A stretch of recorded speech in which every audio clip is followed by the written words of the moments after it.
That's your money saying it's time for a McDonald's run. Because with new McValue at McDonald's, you get more than you expect. Like buy a 6-piece McNuggets and add a McChicken for just $1. Your money says let's go. Get more than you expect with new McValue. Prices and participation may vary. Valid for item of equal or lesser value. I was never really a runner. The way I see running is a gift, especially when you have stage 4 cancer. I'm Anne. I'm running the Boston Marathon, presented by Bank of America. I run for Dana-Farber Cancer Institute to give people like me a chance to thrive in life, even with cancer. Join Bank of America in helping Anne's cause. Give if you can at BofA.com/supportAnne. What would you like the power to do? References to charitable organizations is not an endorsement by Bank of America Corporation. Copyright 2025.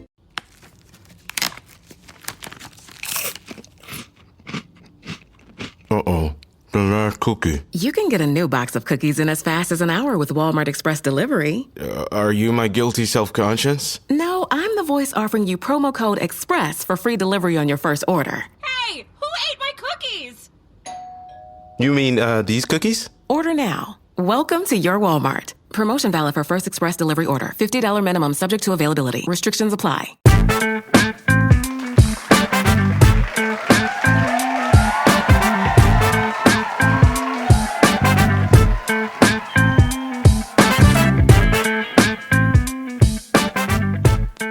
What's up, everybody? It's ImmaLetYouFinish on the Pantheon Podcast, Pantheon Media Network. It's your host, Court Namey. It's show number 222. Just like the TV show. Just like the TV show. Room 222. Remember that show? No. Yes, you do. Stop acting like you didn't watch that when you were a kid, really? I don't remember that. No. Anyway. Hi.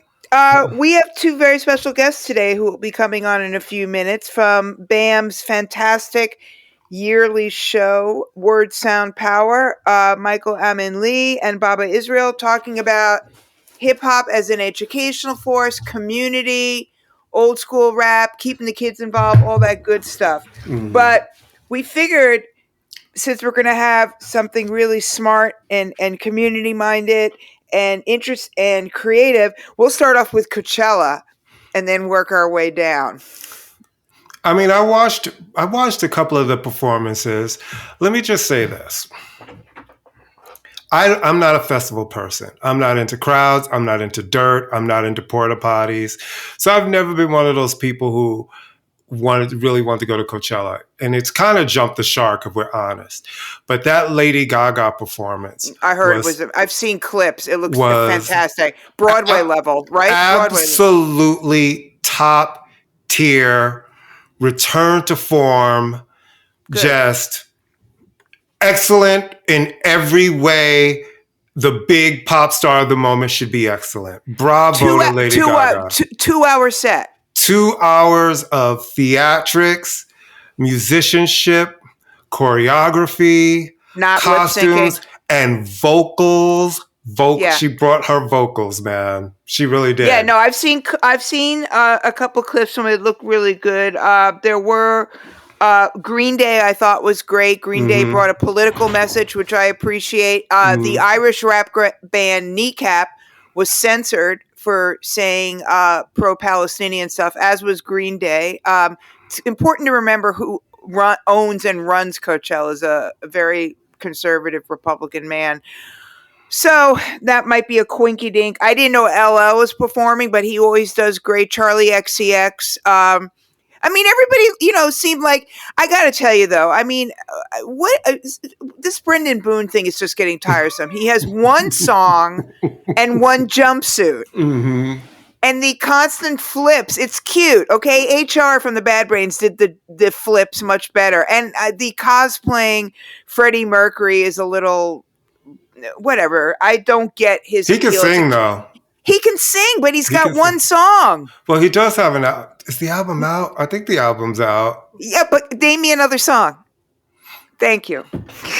And that one song is just a hook. It's a very catchy. It's a car commercial, that one song. So good for him.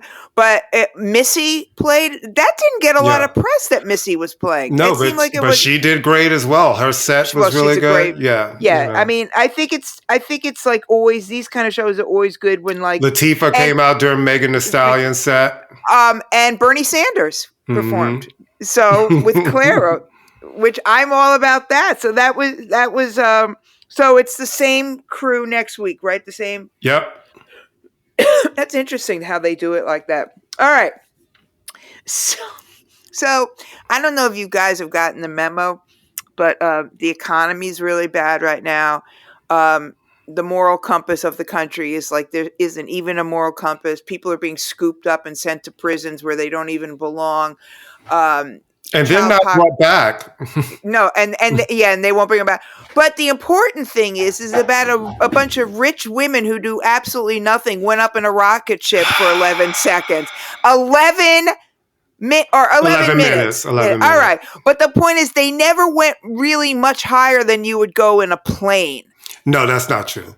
No, they didn't go to space. It's the very border tip of space. All right. Yeah, they absolutely, because they break the sound barrier. You hear the sonic boom, all of that stuff. Katy Perry breaks the sound barrier every time she opens her mouth with her horrible music. But so it was Katy Perry, Gayle King, who's always a problem, some other rich lady, and Lauren Sanchez.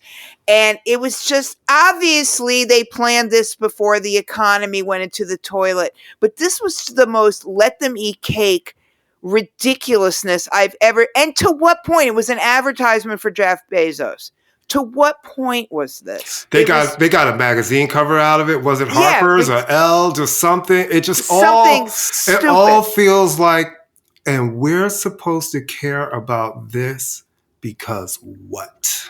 And they didn't do anything. They just shot them up and they came back down. So, I mean, I'm sure it was a giant commercial. It was a commercial, as I said, for Jeff Bezos. For Blue Origin, yep, the giant commercial. Because he's freaking out because Elon Musk is Trump's little buddy now. So he's freaking out about that. I mean, the whole thing was just tacky. It was tacky. It was pointless. It was a waste of, waste of money, which again, it would have been a waste of money no matter when, but the one good thing I will say, it didn't get a lot of coverage. It didn't get a ton of TV coverage. Only on CBS that was live for 19 hours. It's so funny because Albert called me this morning. He was like, because I was already at work, and he was like, so I turned to see what the other networks are covering. He was like, nobody. And he was like, Al Roker's is cooking a frittata. And so, Channel 7, they were doing something else, giving zero fucks. And somebody else is knitting. Yeah. It was wonderful. All right. So yeah, Rich Hags in space. That's wonderful. You're going to have to explain this. These lawsuits always, so DMX's widow, but more than widow, ex-wife. I think this is the ex-wife. So he wasn't married to her when he died. No, he had a fiance when he died. Right. So she was suing to get intellectual rights to his music, basically saying that she should get royalties. And so the courts have ruled against her. And I got to say, I understand why. They were not married. Well, and they're also part of their, I believe, divorce agreement. It was very clear what she had and what she did not have the rights to. And she has kids with him, I'm assuming, right? I believe she's the one who has children with him. Yes. But so I don't get it. It's like why bring these lawsuits when it's already been settled? Let me see. Why bring the lawsuits? I'm sorry. Why? Sorry. Let me think. Sorry, wait. Hold on. We're going to take a pause. We're going to take a pause. Think of why somebody would do it. Let's take a pause. Listen, we're going to put out a questionnaire, and if people could answer that question for us. I mean, I believe one of our guests is here. Before we start talking to Michael, I just want to mention very briefly a moment of silence and pour something out for the great, great, great reggae legend Max Romeo. Warren of Babylon.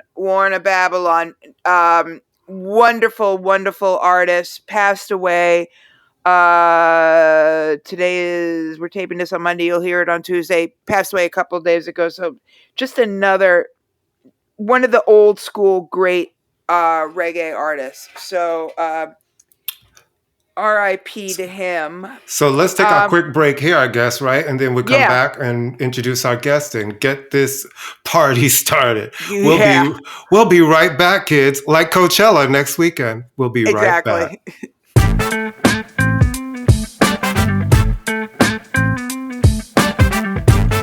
So good, so good, so good.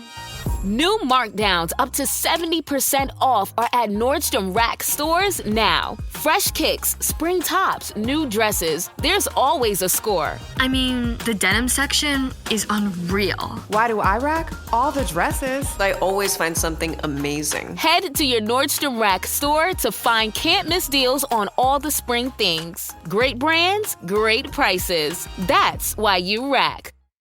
Acura's all-new ADX, a compact SUV that isn't just built for one thing, it's precision-crafted for everything. To escape the grind with available all-wheel drive. To go with your flow with available Google built-in. Hey Google, turn it up. Okay, turning up the volume. And crafted to be heard with an available Bang & Olufsen premium sound system. The all-new Acura ADX, crafted to match your energy.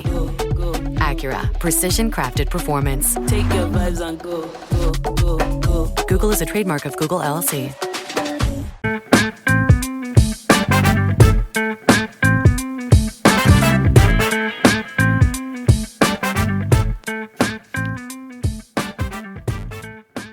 And we're back. So, I'm a huge fan of BAM. You're a huge fan of BAM. Absolutely. Brooklyn Academy of Music. If you live in New York, you're familiar with BAM. They have been around for a gazillion years and put on incredibly varied everything from opera to Dance Africa to everything in between. And a show that they have been putting on for 10 years, one of the co-creators is here, Mikal Amin from Word Sound Power. And it will be at the Brooklyn Academy of Music on the 25th and the 26th. Yes? Am I right? 25th and 26th? That is correct. That's correct. Hi, nice to meet you. Thank you. Welcome to our little extravaganza. Thank you so much. And also it's the proper pronunciation is Mikal. Oh, I'm sorry, Mikal. Okay, no sorry. Worries. We get our own names wrong, so please forgive us. Yeah. Like, you know what I'm saying? No worries. Whenever I teach and my students go, "What's your last name?" I'm like, Linden, like the cookies, and they're like, "What?" I went, like the cookies, like the boulevard, like the tree. And they're like, what cookies? Yeah, what cookies? Did you not go to high school in New York? Those goddamn Linden chocolate chip cookies? I don't know. Do they give them those anymore? It's like, I feel like that was our generation of going to school. No, they do. In New York. But what's always so funny, and then they'll go, "Oh, is that your family?" I go, "Yes, I am living off of Linden chocolate chip cookie money, which is why I'm an adjunct at BMCC, just for shits and giggles." Oh, man. Well, welcome to our show, and why don't you tell us a little bit about the origins of Word Sound Power, and just tell us a little bit about how you guys created it. Is Baba Israel going to be joining us tonight? You're not sure. He should be. He should be here shortly. Okay. So all right. So say everything you want to say that before he gets to say it. Well, Baba and I actually go back more than 20 years, so there'll probably be a lot of repeat stuff. But yeah, so yeah, I mean, really, really quick. Thank you once again for having us. Of course. The actual origins of the show actually goes back 10 years before myself. And actually, Baba was a part of the original show. My predecessor, a mentor of mine, a dear friend, Dr. John Foster, started BAM Poetry Presents. Wait a minute. I know him. Yeah. Oh, okay. Yeah. Yeah. I mean, just a brilliant professor in theater and playwright himself as well, but had a deep love for words and poetry and hip hop. So in 2005, they started BAM Poetry Presents. And then I came on in 2015 and kind of took the mantle over. And as a hip hop artist and an MC, we kind of put more of the culture into the show, and it became Word Sound Power. There always been rap artists, there always been MCs, there always been DJ Reborn, who also has been for the entire run.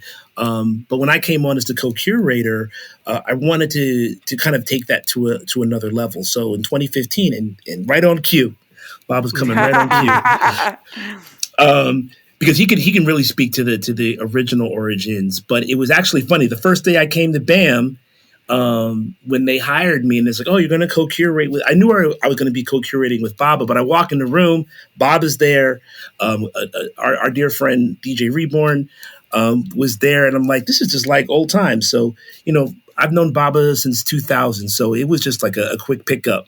And I'm gonna pass the mic. What's up, Baba? Hey, Baba, how are you? Welcome to the show. Howdy. Wait, we're not hearing you. You're not coming through, Baba. Try it again. Nope. You might have to unmute. I can't do that. He has to do that. Oh yeah, no. Yeah. All right. Well, we'll talk about him while he can't talk. Well, certainly. I mean, Brooklyn. Well, starting with the poetry thing. I mean, going back to the days of Brooklyn Moon. I mean, were you drawing any of those performers in, or is it strictly more of a hip hop kind of? Well, no, actually. So who did we have the first year? Was definitely from that era. But people like Will Power had been a part of the show prior to me coming. Tony Blackman had been a part of the show. Okay. So the tradition is fairly deep and fairly long. And for a long time, we were bringing in poets that were, from the kind of like the origins of like the New Eurekan times and things like that, alongside newer poets, current poets and things like that. Baba, let's see if you can. All right. Let's hear. Can you hear me? Totally can. Hi. Okay, good. Peace, everybody. I heard you mentioning Brooklyn Moon. I mean, we featured Lisa Jessie Peterson, who is definitely there you go. Regular at Brooklyn Moon, and a real important contributor to culture and arts and activism in Brooklyn and across New York. wonderful person too. Absolutely. Yeah. Well, welcome to the show. Thank you. We were talking about you while you weren't here. I appreciate it. Looking at the two of you, I know we have met before because we go back in the same sort of circles. So both of y'all look familiar to me. I have to be honest, but Well, I'm an international icon, so I get there you go. You know what I mean? It's like I get that a lot. Who isn't on this podcast? That shirt is flavor. I'm enjoying your shirt right now. Had we had a little more money, we would have gone up on that rocket ship for 11 minutes today too. Lord, help me! Oh my goodness! Can I just say, I think this show is really important because art is really under attack in 2025. It is really under attack. And I feel like institutions like BAM are under attack, and the way funding is being dangled and all of these things. Do you think that there's going to be a little bit of a political tint to some of the things that people have to say this year? Because I think for artists, this is a time to speak up and not be silent. You clearly don't know Bob and I. Appreciate you. I mean, that you're exactly right. And this is a moment where artists need to speak up, step forward. And those who love and support the arts also need to step up and speak up. This is a moment of collective advocacy and resistance, straight up. Yeah, and actually, I'm going to say the theme of the year for this year was Power to the Poets, and specifically, the artists that Baba and I wanted to bring to the stage was very intentional in terms of their message and who they are as not only just MCs and poets, but also musicians, but also they're activists, educators in the community doing work even beyond just what they're doing on the stage. And all of that we're hoping is going to be like heavily reflected in what Bob is directing right now, which we're going to be in the studio tomorrow. We start tomorrow. Excellent. Which is my background is as a music critic, and then I started teaching several years ago because, I started teaching several years ago. And I teach at I teach at St. Francis, LIU, and then BMCC. And I've never felt like anybody was watching me. You know what I mean? I teach literature and writing, and I teach a hip hop course too at LIU. But I've never in all the years I've been there, you know, obviously you don't curse or say something crazy, but I never thought anybody was like reporting me or anything. And nobody is still. But I can't tell you that in the back of my mind somewhere, I'm like, what if I have a student who doesn't want to hear the word queer or doesn't like the fact that I'm, you know, and it's this feeling of weird, it's this paranoia is starting to seep in. And I know you deal with it as artists, but also academics. You're starting to feel like, well, can I talk about this? Can we have a Black student union? Can we talk about stuff that 5 years ago, whoever thought we'd be fighting over whether we could have Women's History Month, you know? Yeah, or whether there was going to be, you know, new policies that affect women who may have changed their last name and all of a sudden it's insane. It's hard. It is an all-out psychological assault, you know, and for some people, a physical assault that's occurring right now. Right. And we've definitely curated very intentionally a lineup of artists to respond and who we feel are suited to respond in a variety of ways and represent, you know, different vantage points, perspectives, communities that we need to hear from right now. You know, that's central to this piece, you know? Yeah. You know, I mean, I don't know if we talked, I mean, we have another thing we're doing very intentionally is, you know, we're intentionally going to, you know, have a multilingual program. You know, we really want to celebrate, you know, so we're going to have, there's going to be content in Spanish, in Creole, you know, in Haitian, Creole, French. Right. You know, there's going to be, you know, definitely an encouragement right now. I think we live in a multilingual society and we should be celebrating that. And we should be honoring and celebrating people who are multilingual as opposed to, you know, creating any kind of stigma around that. So that's going to be a very important part of this piece. You know, we have artists that identify as queer in this piece, and that's important to their work, to their artistry, you know, to their practice of who they are. And we have to be really make sure that there is visibility right now and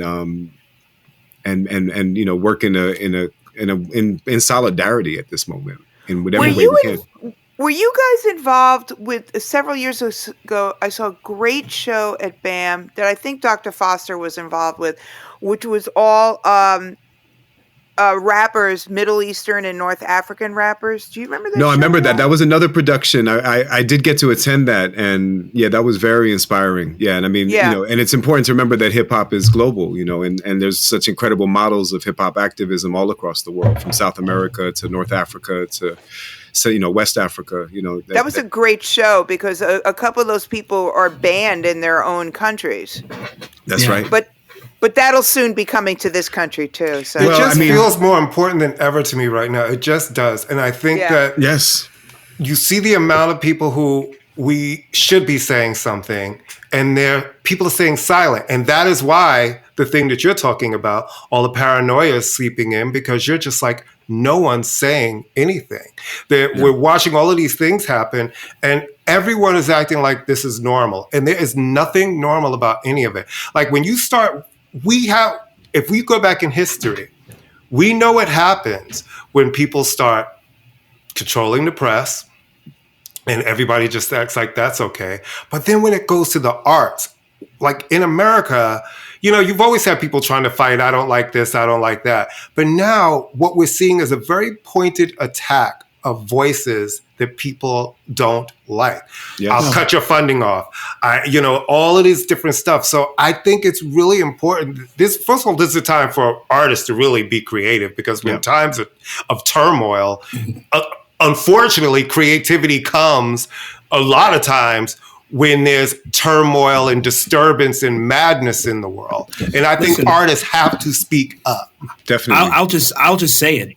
We're witnessing the rise of fascism in our country. People don't want to talk about that because it's so frightening and they don't have the literacy for it. But, you know, like you said, they're attacking the media, they're attacking the arts, they're attacking education, they're attacking all of the spaces that allow, that cultivate, that energize, that create the ability for us to have the freedoms we have. So we know what the freedoms that we have so that we can enjoy those freedoms. And it is scary, you know, as Bob has said, you know, visibility is super important right now. And I think, our show hopes to be a part of also the amplification of those voices, because I think right now, as you were saying earlier, people need to be heard. People need to be seen. They need to be heard. And they need spaces where they can do that and not have fear of reprisal, fear they're being watched, fearing they're going to be censored. And I will say this, I'll give a lot of credit and shouts out to the Brooklyn Academy of Music at BAM. Bob has been the director, host, performer of the show for 20 years. I came on in 10 years, and in no time ever, and especially even in this time, Trump the first time, we have clear freedom to bring who we feel is necessary for these shows. What's also powerful about the show is that not only are the public shows on the 25th and the 26th, but for the whole week prior to that, high school students will be seeing the shows as well. So we bring high school students as well to see the performance. And high school students also perform. We involve, high school students in the performance as well. So it's important to affirm intergenerational connections right now too, because I know young people are feeling concerned. They are feeling concerned and tuning in more and more to what's occurring, And overwhelmed. They're concerned. Yes. It's coming. I mean, we're old people and we, no, I'm old person. It's coming at them so fast, and they don't, on one hand, they're blocking out. On the other hand, it is important to remind them that this impacts them in a lot of ways more than it impacts us. Well, what's their future, right? Like, college has become unaffordable. It's like, what is your future? Those blue-collar jobs are not there anymore in the same way. They talk about manufacturing coming back to the U.S., but truly, if they build factories in the U.S., robots are going to be doing jobs that the humans used to do. It's going to be automated. So it's we're all going to learn how to make iPhones. What is the future for these young people? Yeah. No, I mean, we need to advocate, and there's some talk going around that you need like 3.5% of the population to really speak up and speak out consistently. That's one kind of number I'm hearing. I don't know. Some people did some research on that, but that sounds like AI. Yeah, I hope not. I hope not. I mean, look, we could get deep into that. The ethics of AI gets very. I mean, but I almost don't even want to talk about it because it takes up too much space. You're talking to a professor. Trust me. I'm like, yeah. I know. You see a lot. You see a lot of. I'm sure you have to. Work through a lot of papers and presentations and. Well, we are a non-AI performance space, so we're definitely good. So it's 100% human. Non-AI generated. Non-AI generated content. Or as the head of the education department said, A1. A1 Are you serious? Sauce. They were thinking about A1 steak sauce. That was the Department of Education kept saying it. She was like, and then the A1. I was like, steak sauce? I mean, the last job was the head of a wrestling entertainment company, which has dubious morals at best. Listen, as a teacher who's been in the classroom, having a professional wrestler there actually would not be a bad idea. I'm just saying, I want to talk to you about the education aspect, actually. So we're all hip hop fans. I didn't grow up with it, but I've certainly, loved it from the minute I heard it. I wrote about it. Courtney has worked in the music industry. We're all fans of the music. It's a very interesting moment when it became something that was ingrained in academia. It's an interesting, the first genre of music that I came into on my own was punk. But it seems like it took a very long, time for punk to become academicized. I'm just made up that word. Yeah. It's an interesting thing to see how hip hop has become an accepted part of academia. And I was wondering whether you think it's poetry that led the way or vice versa with that. I think in a lot of ways, Mikal will jump in, and we've both kind of dipped into this in different ways in our careers. But I think in the beginning, it was a lot through the education piece, and that people were using hip hop as an educational tool. And so a lot of educators, high school educators, and so people thinking about, so I was involved in, Mikal, you might have been at University of Madison. There was like a series of trainings and developments around, kind of the intersection of education and hip hop being a new way to sort of make education compelling or to build a bridge between all kinds of different aspects of education. I mean, definitely the cultural studies or the sort of cultural side has also been in the mix. And then there's now starting to be, even in places like Berkeley, DJing and hip hop elements and production in a music conservatory kind of environment. I think it's mixed. It's, I've seen if it can give stable work and benefits to hip hop practitioners who then can have a home to craft their work and pass on knowledge to future generations, I think that can be a beautiful thing. I think if there are academics who come from other disciplines and can approach hip hop with some real integrity and curiosity and hopefully bring in practitioners as guest speakers, then I can think it can work well and can have synergy and be helpful. I'm curious, Mikal, what you feel. Yeah, no, absolutely, 1,000% what you're saying, and I think the from my study and going back and what Bob was talking about, I think you're talking about hip hop in the heartland, the UW, things, which was kind of at the forefront of a lot of this. I think the entry point definitely, Amy, was at first poetry. In terms of being in the classroom, it was kind of an easy fit. Rapping is very much akin with poetry. For some of us, we believe that's kind of an extended branch of that. But I think, as Baba was mentioning, the socio-political aspect of the culture at the very roots of it, at the very beginning of it, made it right for academics to sort of embrace it.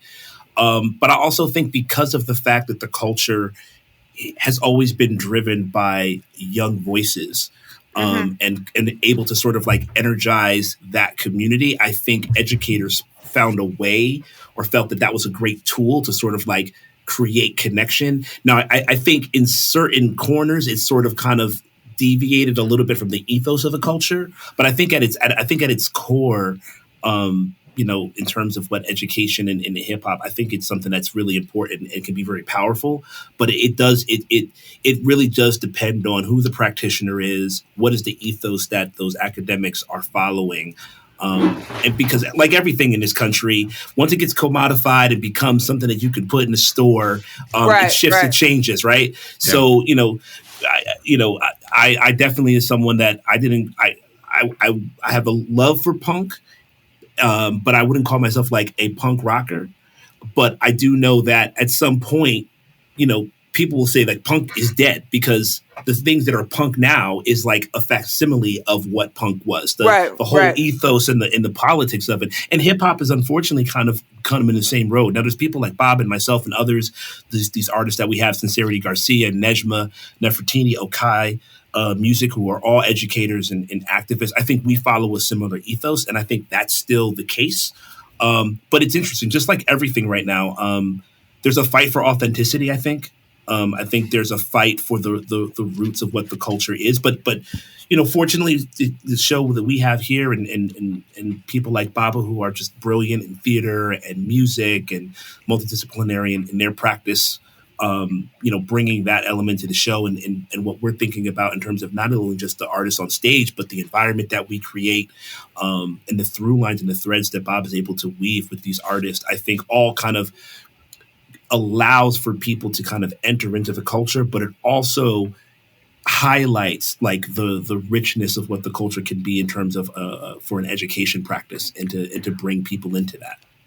What I think, I'm sorry, Courtney. Okay. I personally think that hip hop is about to have a reset. I think it's about to have a reset. And I say that because I still have a lot of friends who work at different labels, small labels, big labels, all around.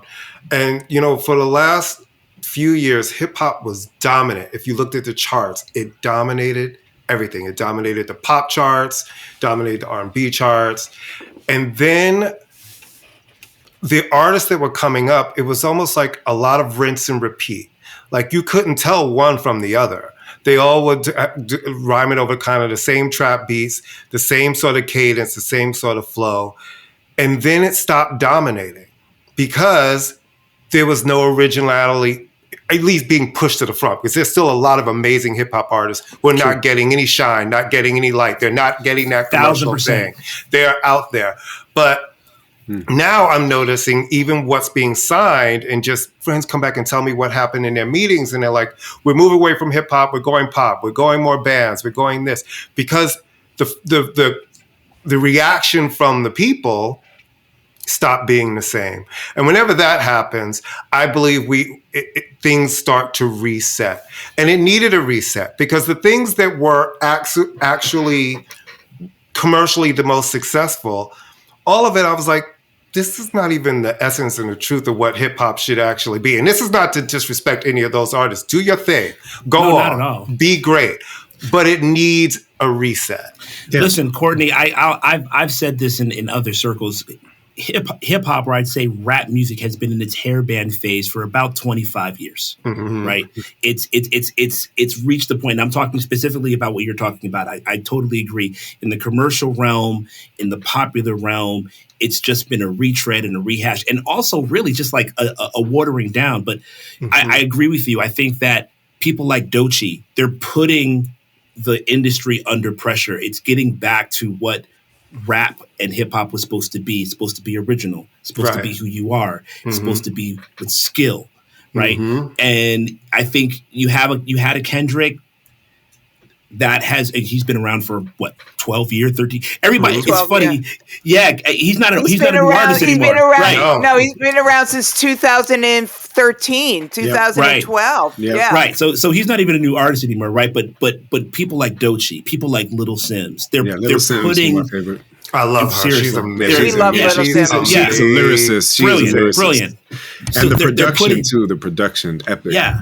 So I think they're putting the industry under pressure at that mainstream level, because like we know so many artists, just like the artists that are going to be on the stage in a week's time. So as far as like the art is always going to be vibrant, but for it to your point, Courtney, for it to be still at the forefront of the zeitgeist of what people are thinking about and listening, and bringing people to what's really happening in the world, that was kind of the hallmark of music and art. I think it definitely is. It's doing a hard reset. I feel like hip hop there's a quality to it that allows for it to sustain as long as it has been for 50 years, being so prominent because of that. And yeah, I'm hoping that reset happens like next week. I mean, immediately. I mean, the other thing that I do appreciate, and I have a lot of conflicts with social media and the algorithm and what it does to our brains on a daily basis. But every now and then, I come across some incredible independent hip hop being made, right? And of many different generations, younger folks, but also folks in their 40s and 50s, still spitting, with still things to say, who may not creep into the mainstream, but and also who in some ways are more interested in some of those kind of aesthetics, from the 90s generation, or certain types of beats. There's, I think there's some people who are frustrated with the monotony, and are trying to, and then artists who are like also breaking out of the boundaries and realizing as a hip hop artist, you can explore and connect to house music. You can connect to a lot of different vibes. It did in the beginning. I mean, Jungle Brothers were making Brothers and Latifah. Of course. It's funny because I love that. Yeah, I'm in a classroom. I teach like a history of hip hop class, which is hilarious unto itself. And I use Jeff Chang's book. Like I was gonna Can't Stop Won't Stop. I was gonna mention it. Yeah, it's still great. Listen, I worked at Violator for a little bit, what I mean? Okay. And so it's just kind of like, and me, I'm the most un-hip hop person you probably of the four of us on this panel. You say that, okay. You say that every time, and that you're the one who's always talking about who's the guy, Vince Staples. He's like I love Vince Staples. I love Vince Staples. I love it because I think he always has something to say. I think he gives me a full album. I like his cadence, and it's art. Yeah. But what I was going to say, what I was talking about the students is that on one, it's a weird thing because when you're of a certain age, you naturally reflect on the stuff that you grew up with and you like. And some of them are looking at you like, oh my God, my mom used to listen to that, or my grandma used to listen to that. But when they write their papers and when they're writing about like politics in hip hop, They are constantly they reference J. Cole, they reference Kendrick, but they're not looking. They like, Travis Scott and Playboy Cardi and stuff, but that's not who they're actually listening to. They know who they are, they like them, but they're really digging on the internet and finding some really super obscure for us people. Which is what it should be all about, to be honest. Right. I mean, we remember the beautiful thing back in the day was digging for records, whether you were into punk, whether you're into hip hop and house, whatever, you were trying to find something that no one else knew about, that you could tell your friends about. And there's something beautiful about, not just being fed what everyone else is being fed, but searching for those gems, But I will say this, and this is something I think that hip hop sometimes is guilty of the, quality. Not just because it's organic doesn't mean it's good, And sometimes the whole conscious hip hop thing, it got to the point where it was like, all right, you're saying a lot of great stuff, but I don't want to move to it. And so what's great about someone like Kendrick or Doechii is that and Sims, they're saying something, but the beats are fucking undeniable. Yeah, of course. You need totally that. agree. But what's funny? The beautiful thing about the culture has always been, and for some people these are cliches, but it's like real recognize real. So if you could not move the crowd, if you could not get people to connect to what you were saying, no matter how smart it wasn't going to matter. And I think in the culture, it's always been that you had to be able to do something that was original, true to yourself. But it had to be able, when you got in front of a crowd and you were on a stage, it had to make people, not necessarily, feel. Not necessarily always want to dance, but feel and vibe to it. And I think that's one of the things that, going back to what Courtney was saying about in terms of the industry, I think that's what was lost when things became corporate. Because and we're talking about something very specific, because we all know hip hop is very alive and well. The artists we've named, the millions of others. I know Bob is always searching on TikTok and Instagram for new producers and DJs. I as well. And I'm actually enlightened or heartened by the fact that, we both have students as well. And Bob, I'm sure, can speak to this. He has a whole mentorship program at the University of Selton that he does with young artists. I have the same thing. I have high school students that are referencing Tribe Called Quest. They're referencing Nas. They're referencing De La Soul, because the music that they have in the contemporary time, absolutely, they know Cardi B and Megan Thee Stallion and, whomever is popular. But when they're really trying to kind of get to something more meaningful, they're listening to people like Little Sims. They're listening to people like a Kendrick or J. Cole. They're interested in artists from different eras, because they recognize and know, art has to have some meat on the bone. It can't just even be Bad Bunny, fast food.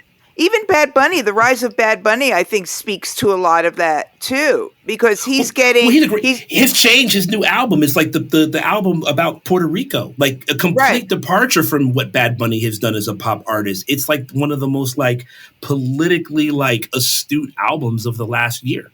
Right, and it's nothing like anything. I mean, on a whole other tip, I also got to shout out LL Cool J. I don't know if you heard his last record. Produced by Q-Tip. I like that album. That's a quality album. That's a quality album. You are my new best friend, because I literally, Courtney, I love that record, and I was sitting there up on my, my platform. With he didn't play it safe. He did not play it safe, and what also I love, he did not try to simulate. And integrate into the current trends. He worked with Q-Tip, and some of that production is avant-garde, but some of it can make you move and dance. He's got Afrobeat influences. I think he reminded of everybody that, no, I'm LL Cool J. I still do this. Yes. And he gives back to the culture too with Rock the Bells and his work, with his foundation, with the festival. He does a lot to support pioneers in hip hop. So he's a role model. We got to lift up who from, that kind of generation is using their platform in a productive way. I love that record. I'm so glad you mentioned it, because Courtney and I have talked about it. And we're also huge fans of one producer albums. Yes. It's a cohesive journey. It's a cohesive journey. I am listen, I love everybody. I support you all. That is my precursor. But I am so tired of turning around the back, and there's 14 producers on this album. Yeah. Try a one producer album. It's a beautiful. It is not a crime. It's a lost art. It is a lost art. It is not a crime to get in with one person and create a body of work. Yes. Well, that's why the last 3 Nas records have been the best records of his career in years. I can hear that. Because they're all, Have you checked out? I mean, if y'all, not better than Illmatic. Illmatic is fucking amazing. I'm saying the last 3 years. Of his career. Yeah. You said of his career. Second half. Yeah. No, absolutely. No, Amy loves those records. No. She loves those Nas records. Definitely look up though. And check out. They were under an hour and a half because I don't know about you, but I don't have enough time. I feel you. I don't have enough time for those. Bless his heart, Prince Paul. But you and those skits, I couldn't take it in 2000. I remember the days of the skits. Another slept-on artist, I think, who's putting out quality music and puts on a quality show. So Master Ace, Master Ace. He still does stuff. So I got to tell a quick story. So in the fall, Baba and I had the pleasure of going to a Master Ace show that was at Brick. Mm-hmm. So we were hyped because it's Ace. So we're there.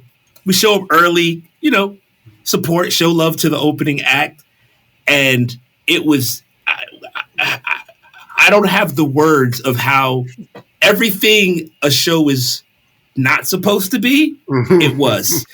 He wasn't able to connect with the crowd. Mm. He didn't have any type of just presence at all. He spent more time chastising the crowd. You talking about the opening act?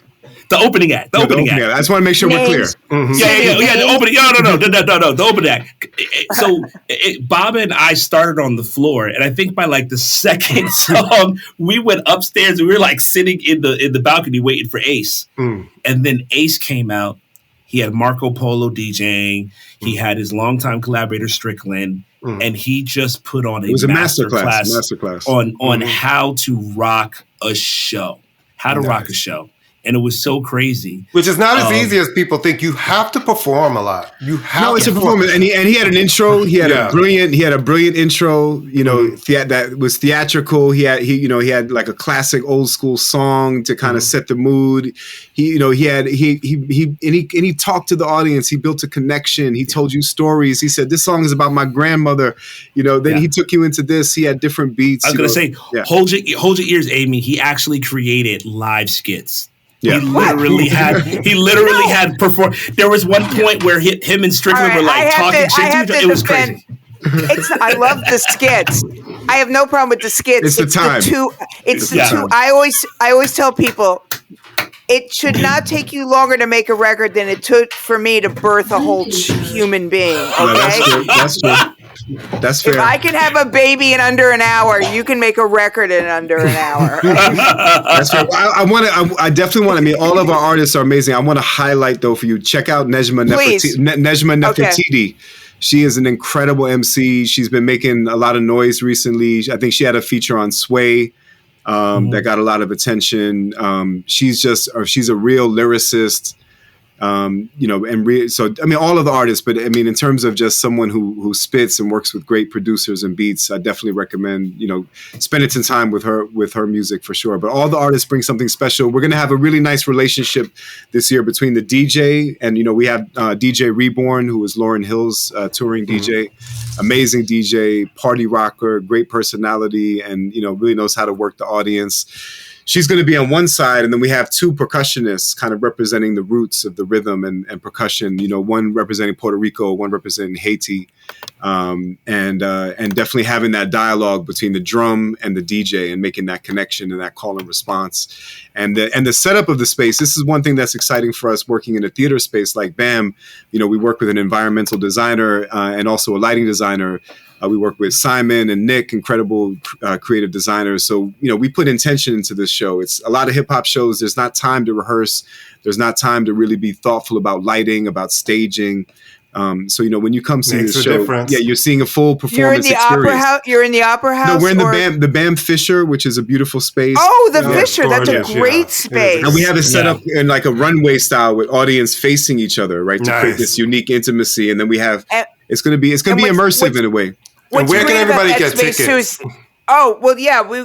BAM.org, right? Yep, BAM.org. Yep, look for Words to Power. Tickets are $25, which is reasonable in New great. York. That is reasonable. Very reasonable. That is the same price if you went and got a burger, fries, and a drink from Five Guys. So yeah, I think that I think we should. I'm gonna put me and Mikal on the spot. I think we should inject a little creativity into the mix, and we should do a little improvisation for you. I'm just feeling that right now. I don't know. Yeah, so I think Amy and Courtney, you should give us a couple of words to play with, and I'm gonna start something. I'm gonna pass it to Mikal. We'll pass it back a little bit, but let's have a creative moment right now. Let's embody the culture. Well, we are basketball fans. Okay. I'm gonna say the Knicks. It is playoff season, and I saw that there's a Tribe Called Quest Knicks cross promotion T-shirt. I'm doing this to me right now. Wait a second. My name is Baba, a beatboxer, a chief rocker. My number one team is the Knickerbockers. I feel bad. I feel regrets. No threats, but Mikal's a fan of the Nets. Oh no. How are we going to progress? I know you feel that's okay. I'm a fan of the Nets, but guess what? We're going to be next because we're kind of bad because in the draft, we're going to get Cooper Flag, and then it's going to be us getting the bag. Next year is going to be quite clear. We in here all day. Bam is right next to the Barclays. I'm staying with Jalen Brunson because I'm not going to the Nets for some luncheon. But he's going to get burned like a Bunsen with my man. You trying to diss things? Let me live. What about Cat? You started a war. So low key. So like I said, Bob and I go back 20 years. So low key, I was born in Jersey. But I rep Brooklyn all day. Been in Brooklyn 25 years. So him and I just be texting back and forth about basketball. I'm like, you're gonna go to basketball? I got to deal with the back and forth with this guy every day. Sorry, it was either that or the Pet Shop Boys. Those are the two things we talk about. I was gonna throw out Coney Island and Nutcrackers. So listen, she got to the Knicks before. Hey, I'm freestyling in Coney Island, vibing with the night sky is vibrant. Don't be a tyrant like our president, resident eloquent. It's evident. You see, I was actually in the Brooklyn Nutcracker this year because I beatbox with ballet dancers. I can bring my beatbox anywhere when I do it. It's a moment that's rare when I'm flowing off the rhythm. So we can make anything come together. That's the pleasure of hip hop. We don't stop. Words, sound, power. Boom. And there you go. Well, there you go. Well, oh my goodness. Baba and Mikal, thank you so much. I'm crashing this show, and I'm inviting. I'm going to get your contact because I'm inviting you to come talk to my class next semester. I'm dead ass serious. We'd love to. Yeah. We'd love to. Yeah. No, we appreciate it. I'm gonna. Now that I know about your podcast, I'm gonna start following it because I love. Thank you. I think podcasts are such an important form. In this world of microbyte communication, we need long form discussion. We need to really connect and remember the art of the conversation. We'll be 6 years old this June. Well, congratulations. Congratulations. Thank you. Beautiful. Well, thank you. Thank you so much. Thank you so much for coming. And you know what it is, guys. We're here every week on the Pantheon Podcast Network, the #1 music podcast network in the world. And I'm telling you, there's also sports. There's everything there. And then there's us. So you know what it is. Come see us again next week. Toodles. Bye. Bye.